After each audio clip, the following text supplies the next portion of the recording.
번째 분석 이슈 계속해서 해보겠습니다. 참 남아공도 이란의 하수인이었다. 제목이 참 그런데요. 이 남아공 사실 저는 남아공이라는 나라를 참 사랑했거든요. 제가 20대 초반에 남아공으로 이렇게 선교를 다녀오면서 이 나라를 정말 사랑했어요. 근데 이 참 뜬금없이 남아공이 계속 반 이스라엘로 가더라고요. 너무 개인적으로 안타까웠고 또 지난해 말에 갑자기 이 남아공이 이스라엘 정부를 국제사법재판소에다가 가자지구 상대로 지금 집단 학살하고 있다 하면서 제소를 하지 않았습니까?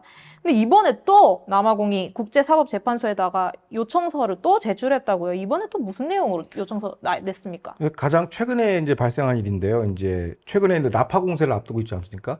요거에 대해서 또 이제 ICJ 국제사법재판소에다가 일종의 가처분 신청을 또 낸 거예요. 하지 말라. 전쟁하지 마. 이거를 학살로 해달라. 가처분 신청을 이제 국제사법재판소에 제청을 했죠. 그래서 남아공 정부는 국제사법재판소에 요청서를 뭐라고 했냐면, 국제재판소가 가자지구 팔산의 권리 침해를 막기 위해 법원의 권한을 사용하는지 여부를 검토해달라 해가지고 또 이게 가처분 신청을 냈습니다. 그러니까 라파에 이스라엘 못 들어가게 해달라. 그렇죠. 그 법적인 힘을 발휘해달라라고 예. 또 한 거군요. 예. 참 열심히 해요, 남아공이. 그래요. 근데 어제는 또 심지어 제가 봤던 기사인데 이 남아공 국적자인데 이스라엘군에 합류해서 싸우고 있는 이 사람들이 있으면 그 사람들 남아공 돌아왔을 때 우리 체포하겠다 이렇게까지 또 이야기를 하더라고요. 그러니까 이게 이른바 론솔저거든요. 그러니까 뭐냐면 집은 다 해외인데 거처는데 이스라엘 와가지고 알리야 해가지고 군 병역 의무만 하고 가는 거예요. 그래서 남아공 시민권자고 유대계입니다. 그러니까 이런 미국에서도 많이 오고 뭐 전 세계에서도 오죠. 그러니까 이번 전쟁에 참여하면 체포하겠다고 작년 10월에 이미 얘기를 했어요. 남아공 정부에서. 그리고 또 요번엔 외무부 장관이 뭐라고 했냐면 시민권을 박탈하고 체포하겠다고 얘기했습니다. 왜?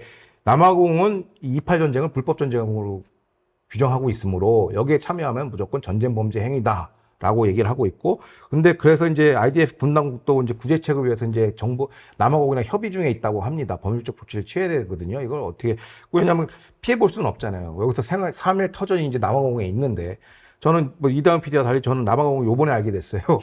반이스라엘 때문에. 그 이스라엘 때문에 또 남아공까지 공부를 시켜요. 그래서 귀찮아서 봤는데 조금 힘들더라고요. 국내 상황이. 아이, 참. 이 남아공이 중동 국가도 아니고 정말 먼 발치에 있는 나라거든요. 남아공 입장에서는. 근데 왜 이렇게까지 이스라엘 팔레스타인 문제에 적극적으로 나서는지 도저히 전 이해가 안 갔거든요. 이 자기 나라 일이 너무 잘 돌아가고 지겹고 이러면 다른 나라에 간섭하게 되는데 혹시 이 남아공 국내적인 상황이 너무 잘 돌아가서 여기까지 이제 뭐랄까요, 그걸 설레발을 하고 이렇게 간섭을 하는 건 아닌가요? 그래서 저도 이제 남아공을 또 이스라엘 때문에 공부하게 됐는데 들여다 보니까 가관입니다. 가관인데 이게 엉망진창이에요. 이런 엉망진창도 없는데, 그러니까 남아공이 중요한 게 아니라 이거 어떻게 보면 영국령이기 때문에 조금 그래도 좀 현대화된 국가예요. 맞아요. 이게 뭐 일반 아프리카 국가하고 좀 다릅니다. 영국령이라서. 근데 문제가 뭐냐면 여기도 마찬가지. 그러니까 미국의 문제는 바이든 행정부와 민주당이라면 여기의 문제는 집권 여당 ANC 이제 아프리카 민족회의예요. ANC 정당이 이게 이제 그 인권으로 유명한 만델라 대통령이 창당한 정당인데 그때는 좋았죠. 이제 인권 정치 뭐 아파르타이드 이겨내고 뭐 등등 했는데 이게 30년째 장기 집권을 한 거예요. 30년 장기 집권을 하면 부패할 수밖에 없거든요. 그러다 보니까 이제 여기 실업률이 어마무시하다고 하더라고요. 그리고 이게 뭐 가자지구도 아니고 전력난이 있어요. 맞아요. 12시간 동안 정전이 일어난대요. 순환 정전이. 식수도 부족해요. 그리고 우리 옛날에 우리 못 살았던 60, 70년대 이제 선생님들 촌지 주고 막 그러잖아요.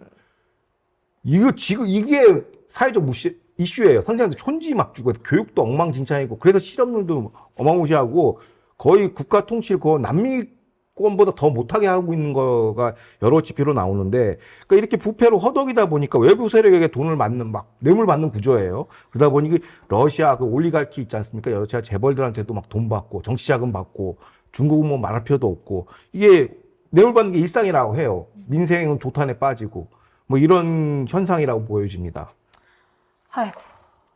그리고 한 가지 또 첨부할 게 이제 최근 이제 5월 달에 총선이 있어요. 근데 2022년 11월 여론조사에서는 44%였거든요. 집권당이. 근데 지금 계속 하락세에서 30%대로 떨어지고 있습니다. 그래서 요번 총선에서 거의 실패할 가능성이 높죠. 그러니까 자기 정당도 제대로 간수 못하면서 이제 이스라엘 온갖 착한 짓은 다 하고 있죠 지금. 제가 있을 때도 어디 버스 타고 이동하거나 그러면 괜히 외국인이라고 잡아서 여권 한번 들여다보고 너 이거 여권 받고 싶어? 돈 내놔. 이게 일상이었거든요, 이 남아공이. 왜 지금 자기 여당 지지율도 떨어지고 국내 상황이 이렇게 엉망진창인데 이 이팔 문제 계속 나서는 이유. 이 사실은 남아공이 이란의 지원을 받고 있어서라고 하는데 맞습니까? 그러니까 이게 그냥 뭐 일상적인 뭐 찌라시 매체가 아니라 남아공의 이제 유력 일간지 1등 매체죠. 더 데일리 매브릭이 이제 이걸 보도를 했는데 이란이 이번 ICJ 이스라엘 전범 재판소 그 제소 소송 비용을 대납했다라는 거예요. 이 국제 소송 비용이 굉장히 비싸거든요. 이거를 이란이 돈을 줬다라고 보도를 했고 또 다른 유력 매체인 더 시티즌 역시 이거에 대해서 사실 확인하니까 ANC가 항거하고 있더라. 이런 거 있어요. 그래서 외부에 돈을 많이 받고 있고, 그 다음에 지난 2015년, 18년에는 하마스와 양해각서를 맺었습니다. 테러 지정 세력인 하마스와 양해각서를. 무슨 양해각서냐? 반이스라엘 노선을 견제하자라는 양해각서를 2번에 걸쳐서 했고, 근데 문제는 뭐냐면 남아공은 미국으로부터 이제 10억 달러 이상의 원조를 받아요. 뭐 상품 교역에 대한 뭐 관세, 무관세 조치에 가서 받는데, 그 미국의 의회 전문 매체에서 고발을 한 거예요. 바이든 행정부는 남아공 정부를 반드시 제재해야 된다. 왜? 러시아 무기 지원도 하고 있어요. 근데 중국 돈도 받고 있고 여러 가지 미 안보 정책에 반하는 짓을 하면은 그 조항에 뭐라고 나와 있냐면 그걸 원조를 끊을 수 있다라는 거 있는데 그걸 아직도 방치하고 있는 거예요. 그 테러 지정 세계 하마스도 지지하고 있고 이란하고도 있고 러시아도 있고. 그러니까 당장 남아공 정부를 제재해야 된다라고 지금 주장하고 있습니다. 이거는 뭐 그 의회 전문지 힐스는 이거는 약간 중도 성향의 매체거든요. 보수 매체가 아니라 거기서도 이런 주장이 나왔고 아니나 다를까 또 반이스라엘 앞제비 노릇을 하고 있었죠.